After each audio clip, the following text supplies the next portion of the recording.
What is it like to be God's mercy? I don't know. You know, you wake up in the morning with lots of things on your mind. Your work, your ministry, your kids, your wife, putting food on the table and a roof over their heads. You've got your own set of stresses, pains, unfinished plans, fears. And you get up, determined to make some headway, hoping that somehow, some way, your days aren't wasted. And so, you pray. You pray and you ask God to show you the way in this hour, in this day, to honor Him, to exalt Him, to be used by Him, to point others to Him. Then, in the middle of all the chaos of a busy day, being pulled in all directions, you hear from someone in your church who tells you about a friend of a friend, and they're in desperate need. What do you do then? Do you ignore the problem and hope someone else takes care of it? Do you get somebody else to deal with it? You could, but you remember your prayer. God, use me today. You remember that every breath you have is a mercy from Him. You remember that when you called out to Him, He heard you, and He came to you and showed His mercy to you. And so, you go. You gather up some supplies, some food, a Bible, a little something for the kids, and you get on the road. But what will you see when you get there?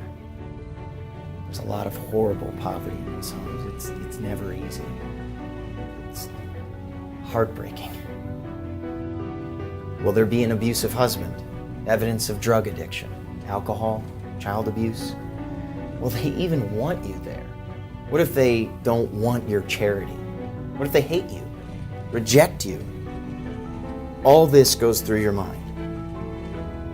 Then you remember, you're not alone. The God of the universe is with you.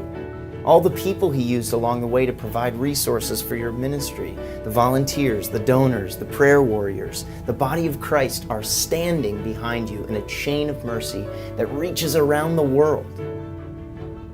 You pray for courage, you take a deep breath, and you knock on the door. Helping the poor isn't easy. In fact, it's downright exhausting. So when they open their door to you, when they invite you in, when the food you brought breaks open the dam in their hearts and they stand before you weeping, saying, I don't believe this. I was just on my knees praying, saying, God, if you're there, bring me food for my children. And the softness of their hearts in that moment allows them to hear for the very first time, God is merciful. God is merciful. God is merciful. And when they ask you to come back, to tell them more about the mercy of the gospel and the hope that conquers every fear, that's when you know. Beyond a shadow of a doubt, that's when you know that God is moving through you. So I don't know if that's what it's like to be God's mercy, but that's what it's like to see God's mercy and to have the honor and the joy of being a small part